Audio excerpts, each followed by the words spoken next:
자, 봄길을 타고 희망으로 오시는 하나님의 은총, 주님의 은총이 여러분 모두와 함께 하시기를 기도드리겠습니다. 탄소금식 옹교우 2억 발걸음을 사순절에 달성하자 해서 저도 제 분량을 채우기 위해서 요즘 점심을 먹고 이 목동 일대를 계속 돌아다니고 있습니다. 마스크 없이 돌아다니는 게 너무너무 감사하고, 그래서 미세먼지 어쩌고 해도 그런 거 전혀 신경도 쓰이지 않고 계속 다닙니다. 저도 이제 6월달 되면 이 동네 산 지가 8년이 돼요. 근데 다녀보면 요 바로 앞인데도 한 번도 안 가본 데가 여전히 있고 못 본 풍경들이 있어서 세상을 새롭게 사는 그런 기분을 느끼게 됩니다. 지난 주간에는 특별히 왜 이렇게 꽃이 안 필까 그런데 갑자기 꽃들이 막 펴서 굉장히 가슴 설레는 한 주간을 보냈습니다. 겨우내 벌거벗고 있었는데 어느새인가 색깔을 만들어내고 자태를 뽐내면서 그런 말을 걸어오는 것 같아요. 너도 나처럼 한번 꽃 피워봐 하는 소리가 들리는 것 같고, 그래서 이게 하나님의 메시지로구나 걸어다니니까 그런 게 보이네요. 실망과 좌절과 때로는 의기소침한 우리들을 위해서 하나님께서 소망의 새소리를 보내주시는 것 아닌가, 그런 확신을 가졌습니다. 여러분들도 많이 걷고 계시겠지만 걷는 걸음수에만 너무 연연하지 마시고 하나님의 숨결, 하나님의 색깔, 마음 이런 것들을 함께 느껴보시는 시간을 보내시기를 부탁드립니다. 저희들이 매주일 아침마다 일부 예배 끝나면 1층에 내려가서 우리 주차위원들과 더불어서 함께 기도하고 외치는 구호가 1번 구호입니다. 코로나를 딛고 새 시대. 이걸 매주일마다 외치고 있는데 이번 봄은 유난히 그래서 감동적인 것 같습니다. 코로나를 딛고 새로운 시대로 나아가는 광경이 너무 아름다워요. 또 우리 교회로서도 이번 봄은 유난히 더 분주하고 바쁠 것 같습니다. 왜냐하면 3년 동안 하지 못했던 모든 일들이 새롭게 시작되기 때문에 그렇습니다. 제일로 중요한 것이 지금 우리가 진행하고 있는 해피 칸타타가 5월 마지막 주일에 있죠. 지금 여러분 이 나무가 뭐냐, 저게 왜 저기 있을까 하는데 저것이 해피 나무입니다. 해피 나무. 저기에 있는 열매들이 있죠. 빨간색, 분홍색. 지난주에 달린 거는 빨간색 열매고 여러분들이 써내신 이름들입니다. 그리고 이번 주에 새로 단 거는 분홍색 열매가 달렸습니다. 저 열매들이 더 풍성해지기를 바라요. 지금 우리 목표에 한 10분의 1 정도 왔는데 여러분들이 이제부터 힘을 내시리라 믿습니다. 너무 열매가 많이 달리면 나무가 가지가 꺾어지는 수도 있을 텐데 그렇게 되면 저희들이 나무를 새로 한 그루 더 심도록 그렇게 하겠습니다. 그래서 이 나무가 한 서너 그루 이 앞에 자리하도록 그렇게 행해 나가시면 좋겠습니다. 이 해피 칸타타 5월 마지막 주를 전후해서 또 3년 만에 새로 시작하는 일들이 많습니다. 5월 12일, 13일에 우리가 그동안 못했던 새신 사랑 나눔 바자회를 다시 재개합니다. 아마 많은 분들이 기다리고 계시리라고 믿어요. 그래서 그 바자회도 하고, 그리고 해피 칸타타를 지나고 나서 6월 5일, 6일에는 역시 3년 동안 못했던 3040 가족 캠프를 다시 재개하려고 계획하고 기도하고 있는 중입니다. 모쪼록 이런 모든 일들을 통해서 이 봄에 주님의 부활, 또 하나님께서 주시는 새로운 인생, 이 새 역사가 일어나는 그러한 귀한 봄이 되시기를 주님의 이름으로 부탁드리고 기도드립니다. 유대인들은 한 해의 시작을 우리처럼 1월로 시작하지 않습니다. 물론 그 사람들은 1월이지만 시점이 다릅니다. 우기가 끝나고 건기가 시작되는 4월달, 그때가 유대인의 정월달입니다. 유대인의 정월달을 히브리어로 뭐라고 그러냐면 아빕월 이렇게 부릅니다. 아빕. 이 아빕이라고 하는 게 봄이라는 뜻이거든요. 현재 이스라엘의 수도의 이름을 아시죠? 텔 아빕 이렇게 부릅니다. 텔이라고 하는 것이 언덕이라는 뜻이고 아빕은 봄이니까 봄이어는 언덕이라, 봄의 언덕이라 이런 뜻입니다. 근데 바벨론 포로 시기에, 그러니까 굉장히 오랜 전에, 지금으로부터 한 2700, 800년 전에 바벨론의 텔아비브이 있었습니다. 바벨론의 텔아비브에서 하나님의 부르심을 받고 예언 활동을 시작한 선지자가 있었는데, 그 사람이 오늘 우리가 봉독한 에스겔이라고 하는 선지자입니다. 에스겔이라고 하는 이름의 뜻, 이 사람은 제사장 가문에서 태어났는데 제사장이 될 사람이었죠. 근데 에스겔이라고 하는 이름의 뜻은 하나님께서 힘주시기를, 그런 뜻입니다. 하나님께서 힘주시옵소서, 이런 뜻이에요. 그러니까 포로 시기의 한복판에 고단한 삶이죠. 뭔가 희망이 잘 보이지 않는 그런 상황인데, 그 속에서 하나님께서 힘을 주신 그 예언자를 통해서 모든 생명이 소생하는 봄의 역사, 텔아비브에서 봄의 역사로 초대하신 것이 오늘 우리가 봉독한 말씀에 아주 배경되는 그런 내용입니다. 오늘 이 말씀을 통해서 여러분의 인생에서도, 여러분의 가정에서도, 여러분의 사업장에서도 봄의 소식, 부활의 소식이 활발하게, 열정적으로, 진하게 나타나는 그런 역사가 있기를 주님의 이름으로 소망하며 간절히 바랍니다. 남왕국 유다가 있었습니다. 이스라엘이 남북으로 분단되고 나서 남쪽의 왕국 이름이 남왕국 유다입니다. 근데 북쪽 왕국은 150년 전에 이미 멸망했고, 남왕국은 오래 버텼지만 결국은 신흥 강대국 바벨론의 침공을 3차례를 받고 완전히 패망하고 멸망했습니다. 역사에서 사라진 거예요. 그때 제사장 가문 출신이던 에스겔이 바벨론에게 멸망하면서 이스라엘 백성들 한 5만여 명이 이제 포로로 잡혀가서 바벨론에서 사는데, 에스겔은 그때 여호야긴이라고 하는 왕과 함께 포로로 끌려가서 살았습니다. 그가 포로로 끌려가서 살게 된 곳이 어디냐 하면 그발강이라고 하는 바벨론의 강 유역이었습니다.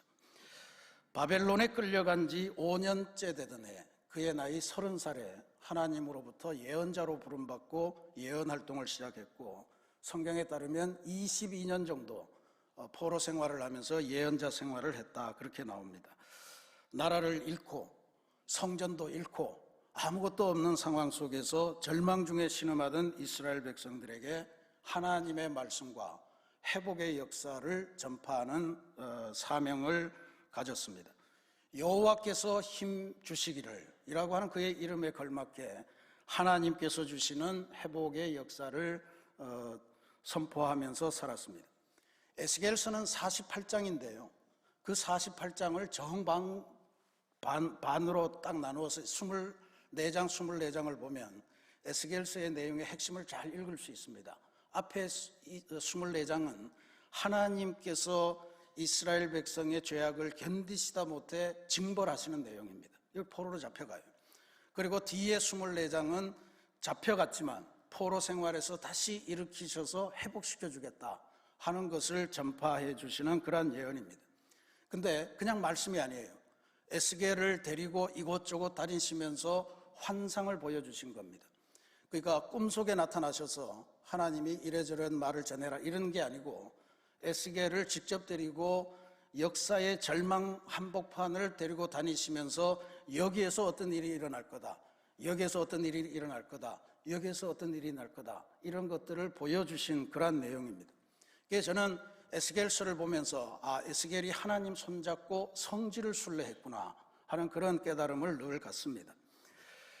포로 생활하는 바벨론의 구석구석을 하나님과 더불어 순례하면서 그렇게 살았던 거예요.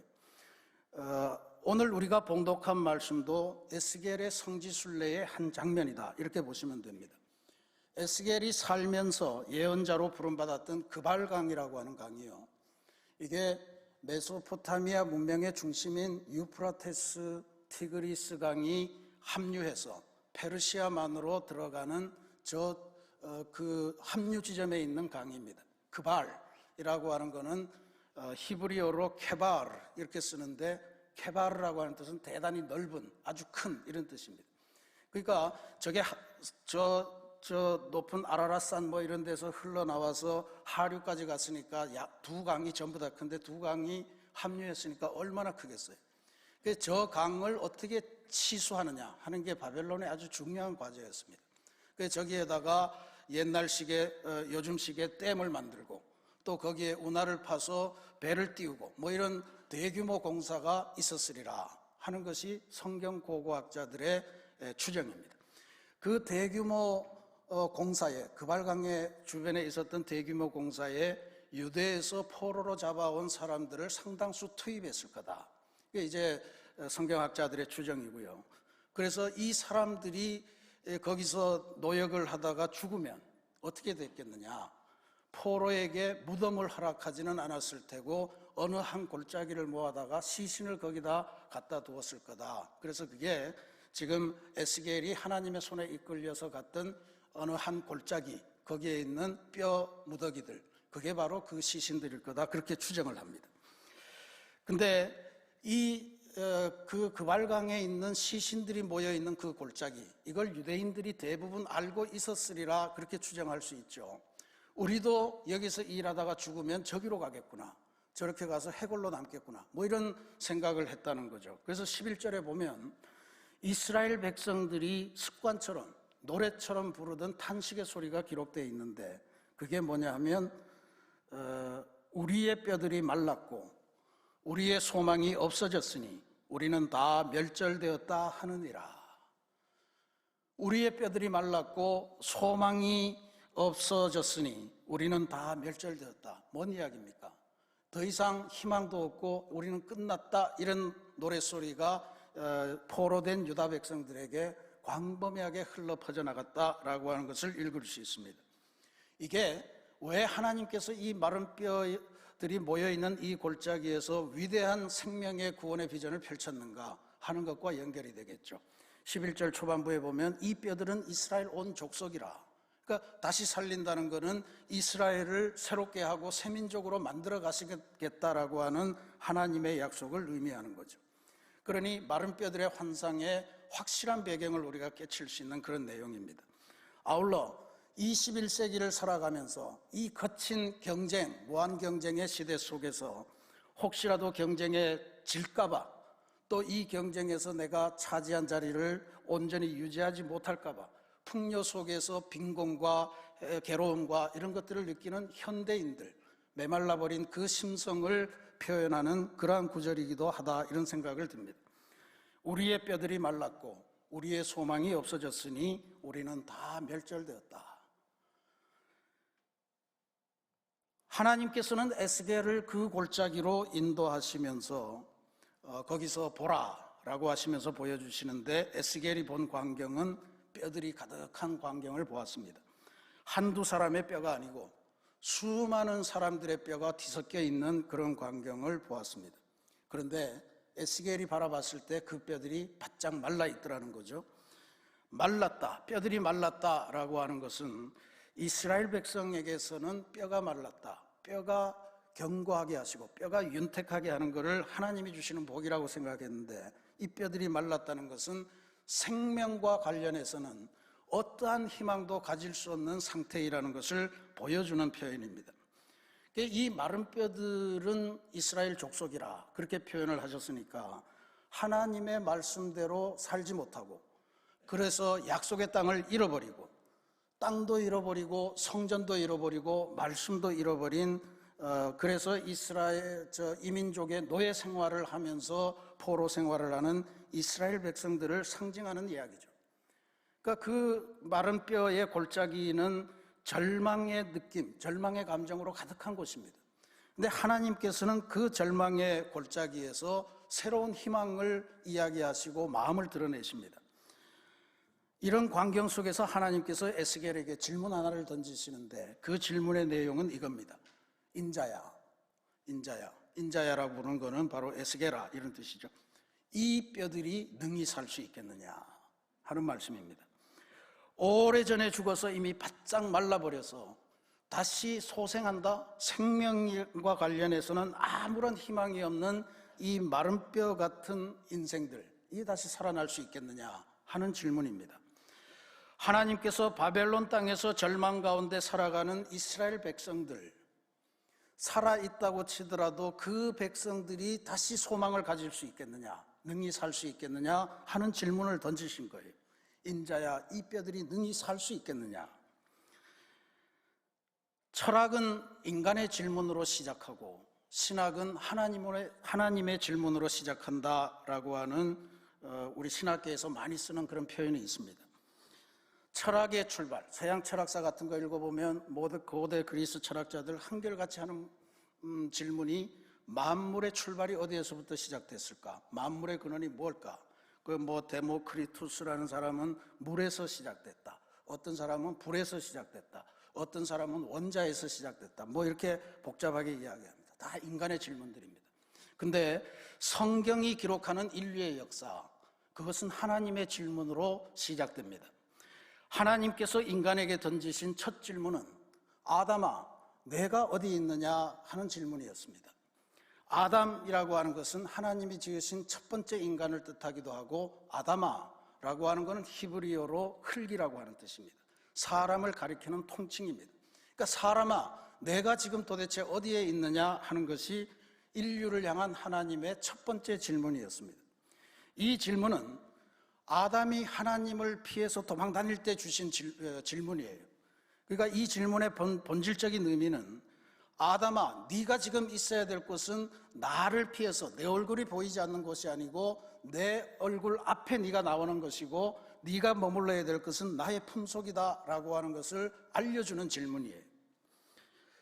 하나님께서 인간에게 주신 두 번째 질문은 동생 아벨을 시기하는 마음에 죽였던 가인에게 주신 질문이었습니다.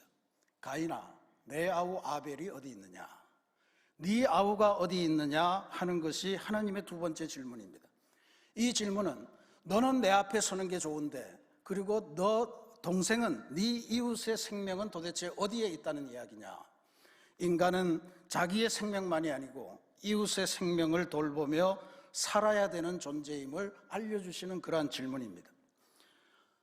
마찬가지 맥락에서 오늘 하나님이 에스겔에게 던진 질문을 우리가 잘 살펴봐야 됩니다. 에스겔아, 이 뼈들이 능히 살 수 있겠느냐? 에스겔을 시험하여 물어본 질문이 아닙니다. 하나님께서 야 봐라, 이렇게 아무런 소망이 없는 이 마른 뼈들, 이제부터 내가 이들을 살리겠다라고 하는 하나님의 선언입니다. 그걸 에스겔이 알았던 거예요. 그래서 3절 말씀에 보면 주 여호와여, 주께서 아시나이다 하는 대답을 올립니다. 익숙한 대답이죠. 주께서 아시나이다. 예수님께서 부활하셔서 베드로를 찾아가셔서 낙향에서 자기 생업에 돌아간 베드로를 향해서 시몬아, 내가 나를 사랑하느냐?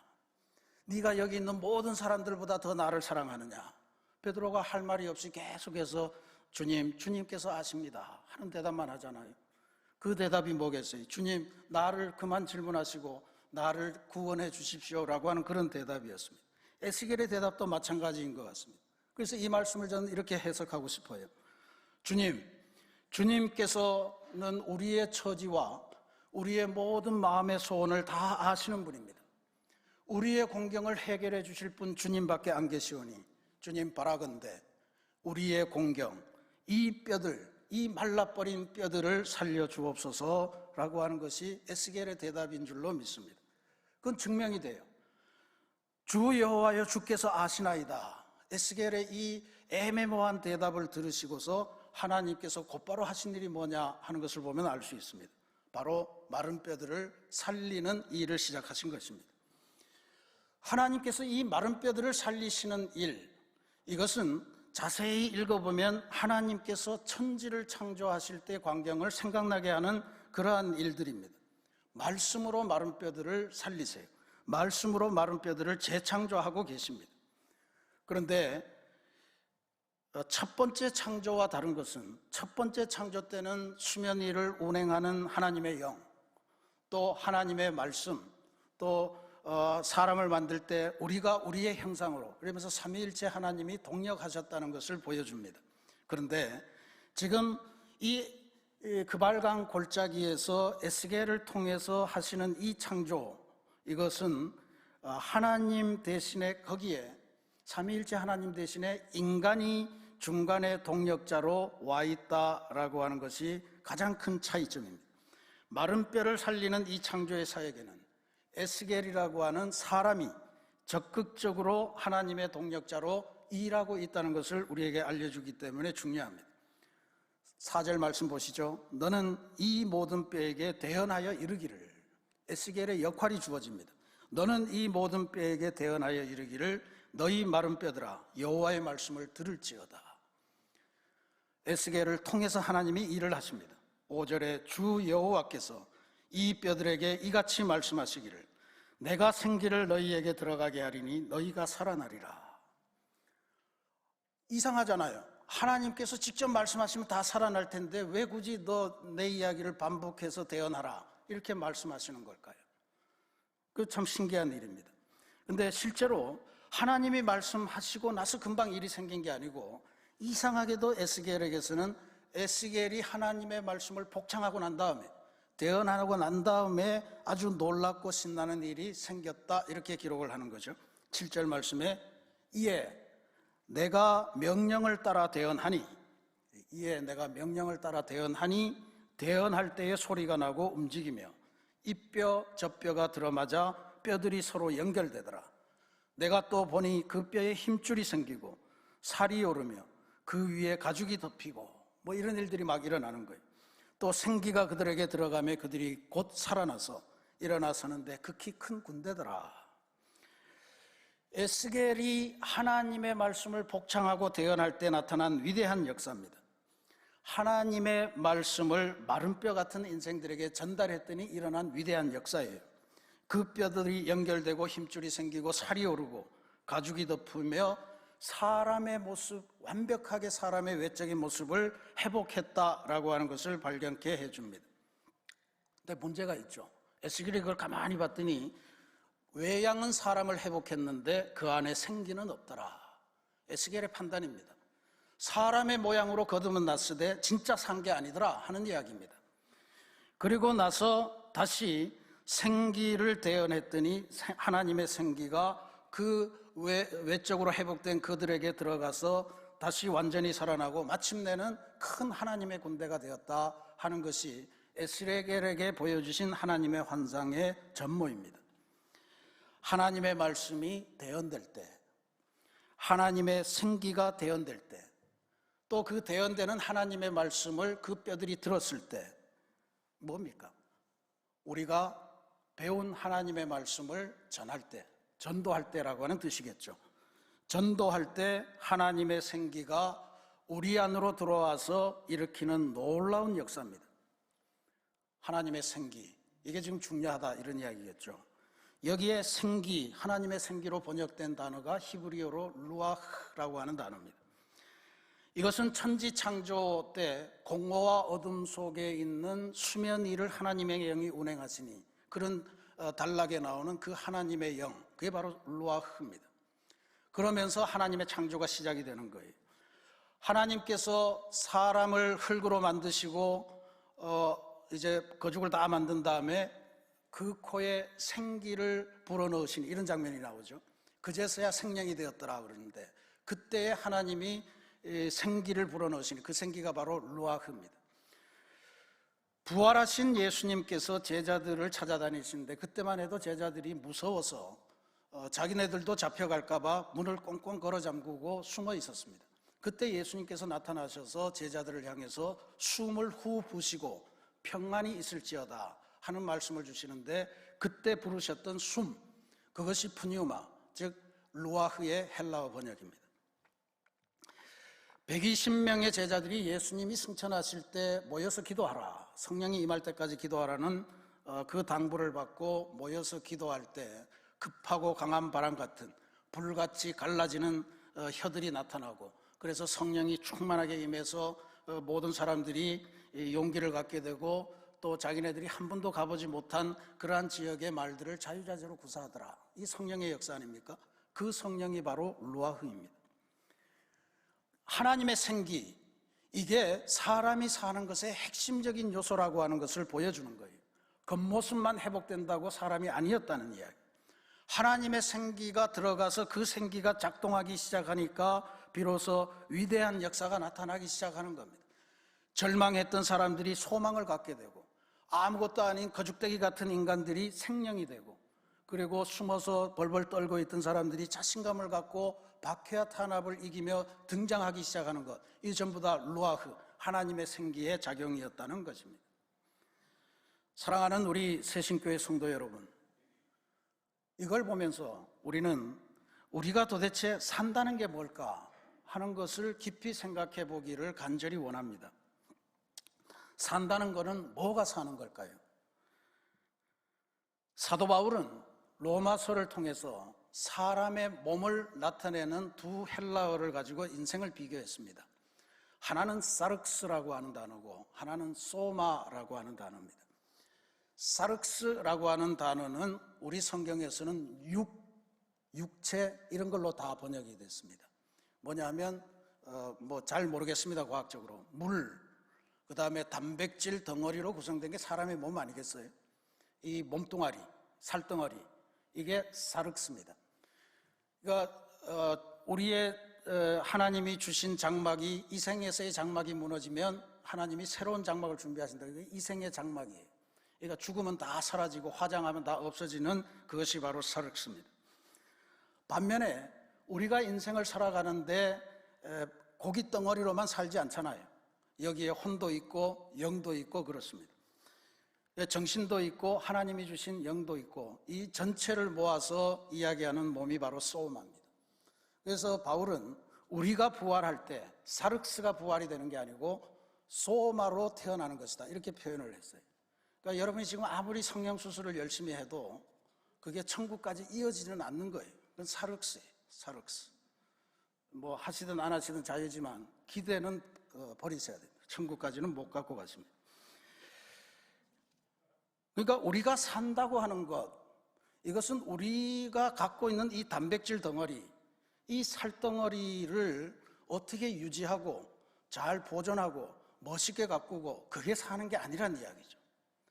어떻게 하면 우리 안에 하나님의 생기를 모시고 그 생기가 주는 소명을 따라서 가고, 그렇게 해서 하나님의 위대한 역사를 만드는 일에 쓰임받을 거냐라고 하는 게 살아있는 것의 징표다라고 하는 것을 오늘 보여준 거예요. 생기가 들어가기 전까지 인간의 거죽을 입었잖아요. 완성이 됐어요. 뭐 살갗도 오르고 뭐 가죽도 더 피고 힘줄도 생기고 뭐 어쩌고 막 뼈도 붙고 막 그러잖아요. 근데 그걸로만은 안 된다는 이야기입니다. 인자야, 이 뼈들이 능히 살 수 있겠느냐? 뼈에 힘줄 생기고 살이 오르고 가죽이 더 펴도 주님의 생기가 없으면 그건 사르크스에 불과한 것이다. 꼭 기억하셔야 됩니다. 제대로 사는 것이 아닙니다. 생기가 그들에게 들어가며 그들이 곧 살아나서 일어나서는데 큰 군대더라. 하나님의 생기, 하나님의 숨, 성령이 우리 안에 임하여야만 우리는 제대로 살아가는 인생입니다. 그럼 한번 생각해 보실까요? 여러분, 우리는 지금 살아가고 있습니까? 사르크스만 살아서 움직이는 거 아닌가요? 산다고 사는데 그냥 내 몸뚱아리 하나 잘 가꾸고, 이거 배고프지 않게, 이거 좀 더 편하게, 그렇게 생각하면서 내가 살고 있다고 그렇게 생각하는 것은 아니십니까?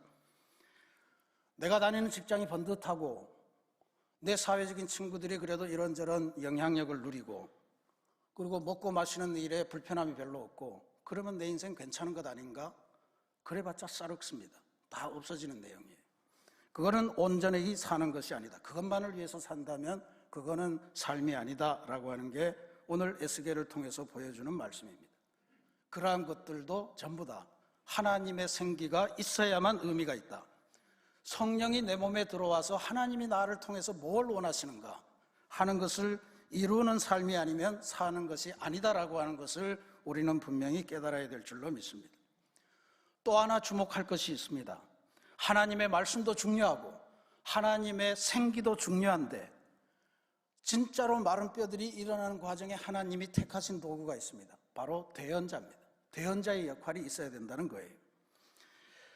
하나님의 말씀, 하나님의 생기를 받아서 그것을 세상을 향해서 다시 복창해주고 전달해주는 존재가 있어야 된다는 겁니다. 하나님께서 마른 뼈로 가득한 골짜기로 에스겔을 부르신 이유가 바로 그것 때문이었습니다. 에스겔이 생명의 역사를 펼치는 일에 아주 결정적으로 중요한 역할을 한다는 것을 보여주신 것이에요. 이건 오늘 우리 그리스도인들의 사명과 연관이 됩니다.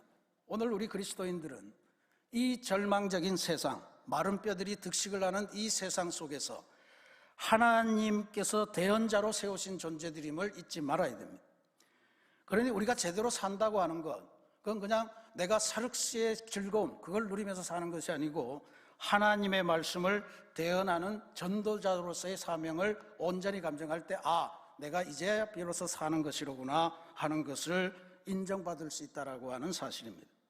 그러니 성도 여러분, 이제부터는 하나님의 말씀을 대언하고 하나님의 생기를 대언하며 마른 뼈와 같던 희망 없는 우리 존재들, 우리들의 이웃들에게 하나님의 생기와 하나님의 말씀을 전해주면서 생기 넘치는 삶으로 변화시키는 대언자의 역할, 전도자의 역할을 감당하십시다. 사순절은 이와 같은 삶으로 변화되기를 결단하는 시간입니다. 이번 사순절을 통해서 우리에게도 그와 같은 훌륭한 대언자의 역할을 감당하는 그러한 결단이 충만하게 임하기를 주님의 이름으로 축원합니다. 같이 기도하겠습니다.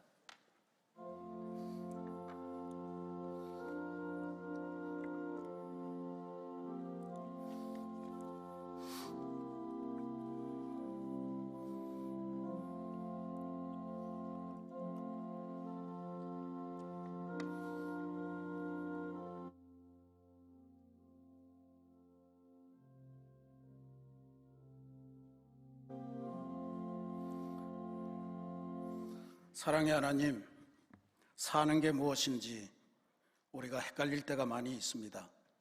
그저 한 몸, 이 세상에 왔으니 평안하게 먹고 마시고 입고 그리고 적정한 자리를 누리며 사는 거면 괜찮은 삶이 아닌가 생각할 수도 있는데, 오늘 에스겔 선지를 통해서 그 발광과 그 마른 뼈들의 무덤가에서 들려주신 하나님의 말씀을 들어보니 사람이 사는 것의 결정적인 의미와 핵심적인 요소는 하나님의 생기, 하나님의 말씀, 하나님의 소명에 있음을 깨닫게 됩니다.